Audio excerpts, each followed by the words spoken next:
All right. Now we're going to start a new lesson, linear color space workflow with textures and physical sky. To summarize, I'm going to show how to use and fix the gamma of physical sky. And number two, how to verify that our textures are being color managed.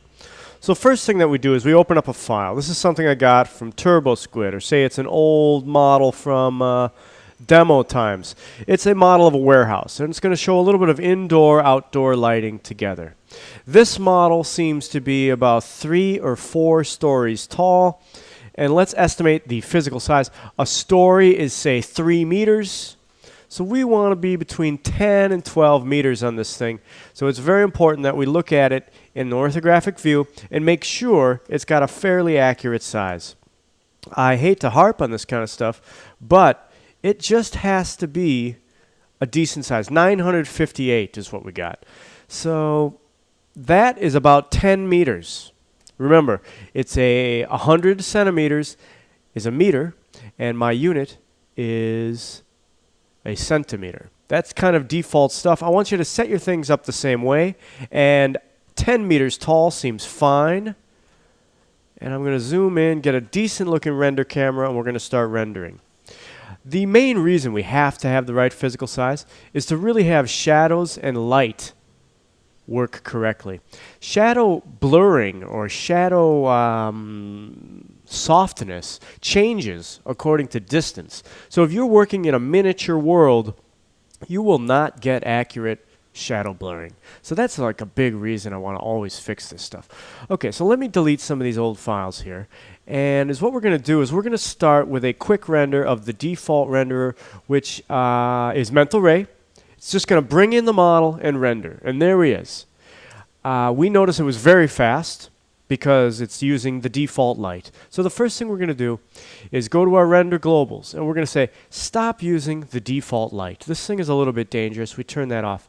How are we going to light the scene? We're going to use an HDR image under indirect lighting, and the particular image we're going to use is more of a procedural. It's called Physical Sun and Sky. This is a mental ray thing. As soon as you turn it on, it makes a sun, it makes a sky dome, and it makes sort of a horizon, and it also turns on Final Gather. I'm going to save our first image and then hit render. So you will notice now, as we begin rendering, it is a little bit slow. The defaults for Final Gather are a little bit too slow to test, and they're not quite accurate enough for final renders. It's really right in the middle. So our most important variable is point density. Final Gather takes all the surfaces of your world and puts a Final Gather point there, and from the point it sprays out 100 little rays.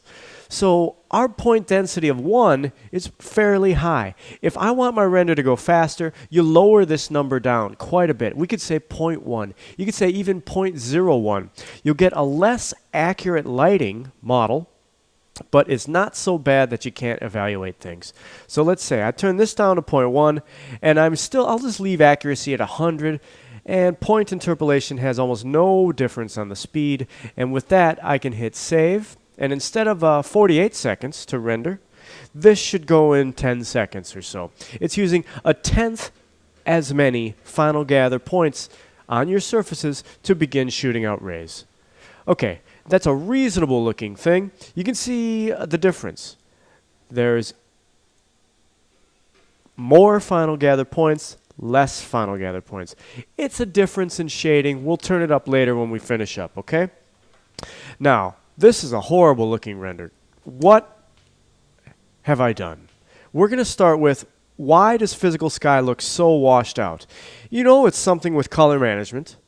I have not turned color management on yet, and I'm wondering about my display. Okay, that looks a little better, but that's saying my display color profile is linear, which we know it's not. My monitor is gamma of 2.2, so I always got to display it with sRGB, gamma 2.2. So we know that I'm creating linear, I'm displaying sRGB, sort of like saying I'm displaying with a LUT. We're still washed out. What is the problem? I'm going to look at my camera, and what happens is every time you use an automatic tool, I graph the camera, and I'm using an automatic tool physical sky, I see that it made a lens shader. It put a lens shader called Mia Exposure Simple, and this lens shader does a color correction on my image, on my render. This gamma of 2.2, I'm going to change that to 1, and I'm going to re-render. Now that is there for legacy reasons.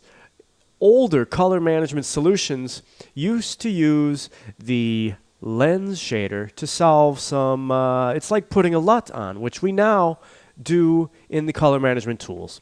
So we'll turn that thing off. It's no longer going to be used, and we'll just leave the gain, neat compression. Those are basically changing the curve from being a straight linear curve to a curve that has softness on the two ends.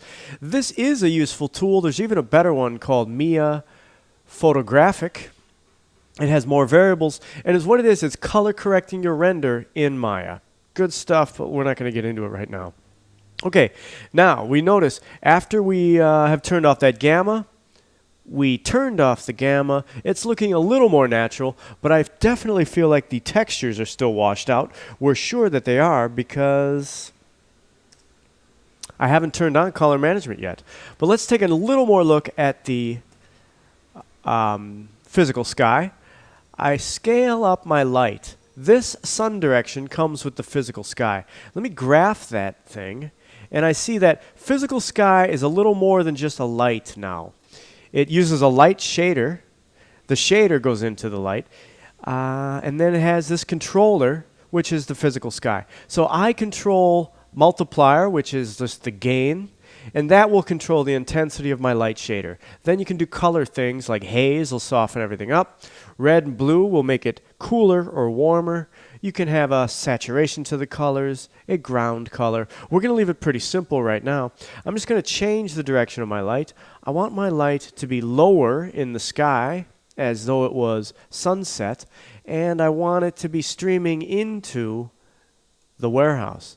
So I look at the warehouse, I point it at the warehouse, and that basically puts the distant sky off in the distance. It brings the sun down to be closer to the ground. And now I'm going to see sun streaming into the warehouse, shining on the back wall, and getting some shadows on the ground. These shadows have a little bit of softness. You can see the softness on the black wall. Those sorts of things are controlled in physical sky. All right, so now I know I have the sun streaming in. I want some direct sunlight so I can see, okay, what's going on with these textures. Textures, there it is with indirect light. That's basically the sky dome lighting the stuff. Here it is with direct light. That is what my texture should look like. What should my texture look like? Let me pick a piece of geometry, and I graph that piece of geometry, and I pick the texture. It's called Gate Rusty C, and I say view it. That's pretty much what it should look like. I want to see something darker and more solid like that. That is definitely washed out. I go to my controls, and I'm going to turn on color management. It's in the common area. I say enable color management. Not only will I do that, but I'll set myself up with an EXR and also make sure that I'm in 32-bit float. These are the same steps I'm going to do for every lesson because it's the same things that we need to do every time we start a new file or begin any new rendering. Okay, I have now told it to begin color management on all textures. It basically puts a gamma into all sRGB incoming textures, gammas them at 0.45 so that they have a more accurate result. Okay, now these textures look much more like the texture as it exists out here, and I'm pleased to see that. Let's do a little further testing and put in some spheres. I'd like a chrome sphere, and I would like a matte gray sphere. And these kind of things are how I troubleshoot and evaluate a scene very often. So I'll put a nice big sphere there, and then I'll duplicate that thing, and I'll have another one that is used for chrome. Okay, let's go ahead and make some shaders. I'm going to say make me a MIA shader. Okay, shaders. The thing that goes along with this new color management stuff is shaders. Shaders really, the old Maya shaders, it's not that they're broken, they're not as accurate as say Mia Material X. These are great shaders. I'm going to make 2 of these things. They're great because they have presets. That's pretty darn convenient. I can say you should be chrome and you should be a gray matte finish. Not only that, they have energy conservation. That means as much light shines at them and hits them, the same amounts of light will reflect back. You can never get a fake amount of light coming off of these shaders. Whereas older Fong and Blinn, you can actually have fake response, mainly because they have specular. These things do not have specular. They have, specular doesn't actually exist. Is what it is. It's reflection. Now that we're doing indirect lighting for our stuff, we don't need that fake little thing of specular.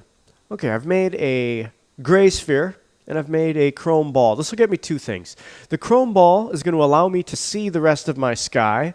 So I can see, okay, I've got a big sun there on the horizon. I can see that I have a blue sky, and I can basically evaluate what my surrounding area is. And then this guy is gray. One issue when you start using solid colors, everything else I have has a texture. But here I've done a solid color. All of these textures are color managed. They have a gamma. But the fact of the matter is, color swatches need this same gamma. I'm going to bring up the manual, and it states clearly here, color swatches are not color managed. To maintain a linear workflow, single color swatches and shaders, procedurals, utility nodes, and light colors should be converted to a linear color. That means put on a gamma of 0.45. That's a real bummer. That's like, some people really refuse to use the color management tools because of this. I don't blame them. I think it's kind of a pain, but I'm going to do it because I would rather just stick to all the rules. The way you do it is you put on a ramp. You tell this ramp to be the exact same color that you wanted before, 50% gray. And then you say, okay, there it is. There's my ramp.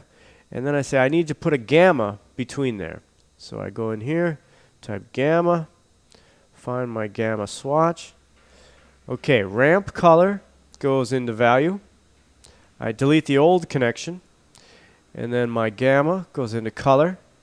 And I tell my gamma value to be 0.45. Now, when I turned on color management earlier, that happened automatically. But it doesn't work for procedurals and swatches of plain old color. One other thing you should note, if my color was not gray, but rather it was black or it was white or it was solid red, you don't actually need to do this gamma. Even notice the shape of a gamma thing, a gamma curve. Linear and gamma corrected are the same at the 2 ends, 0 and 1. But they are really, the effect of gamma happens in the middle. It's something to keep in mind when you're using solid colors and making the gamma corrections. Okay, so I hit save and go. I'm going to do one other thing here. When I render, I'm going to hit save, and I want to look at this render in another piece of software just to verify a couple of things. I want to verify that I'm working in 32-bit, that I'm getting the sun. There I have a nice accurate gray, which is MIA. So I hit save right here. And where that saves is in a temp directory. And saving a file like that is not the same as doing save image right here. Save image right here will only give you an 8-bit, and it will not be floating. It'll be linear. You don't want to save image and then bring it over. I want to look at the thing in Nuke. So I pop up Nuke, and I say read, go find in images, temp, and basically it'll be the last thing that was saved. It's an EXR. I hit open, and I say, let's view that thing. Very good. Because what I want to do is compare this to my texture. I just want to say, okay, my textures look one way. My final images look another way. I remember that thing was Rusty C. Open. I hit 2. And you know what? This thing's a little bit warm because my sun. But they're in the same color space, and I feel like I am on the right track. Another thing that's a good sign is the reflection of my sun has an intensity.